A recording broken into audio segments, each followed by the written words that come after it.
Today's Monday, August 15th, and our readings today are 1 Samuel 5:6, Romans 5, Jeremiah 43, and Psalm 19. We're going to spend our time in Psalm 19. It's got a couple parts to it, really. First part, declaring the greatness and the wonder of the heavens and of God, and then God's law being perfect. So, here we go. The heavens declare the glory of God. The sky above proclaims his handiwork. Day to day pours out speech, and night to night reveals knowledge. There is no speech, there are no words, whose voice is not heard. Their voice goes out throughout all the earth, and their words to the end of the world. In them he has set a tent for the sun, which comes out like a bridegroom, leaving his chamber. Like a strong man runs its course with joy. Its rising is from the end of the heavens, and its circuit to the end of them, and there's nothing hidden from its heat.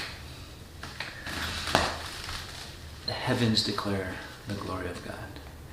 If you ever wondered, is there a God? If you ever thought, does he care? Is he intricately involved in this universe? Well, the heavens declare the glory of God. They're not just randomly placed. They're not just exploding stars that spontaneously happen to be there in the right places and create these beautiful images that we see. He knows them all. He placed them all. And the sky proclaims his handiwork. The sun and all the creation speaks to who and how great God is. Then he moves on. And it's interesting to link creation and the stars and the greatness of God with then verse 7. The law of the Lord is perfect, reviving the soul. The testimony of the Lord is sure, making wise the simple. The precepts of the Lord are right, rejoicing the heart. The commandment of the Lord is pure, enlightening the eyes. The fear of the Lord is clean, enduring forever. The rules of the Lord are true and righteous altogether. More to be desired are they than gold, even much fine gold. Sweeter also than honey and drippings of the honeycomb. Moreover, by them is your servant warmed. In keeping them, there is great reward. The Word of God is perfect. It revives the soul. His ways, his precepts, his instructions, his laws, his commandments, they're right, they're pure, they bring joy, they bring clarity, they bring righteousness in and for our lives. They are to be desired, more than the things of this world, more than the riches of the world.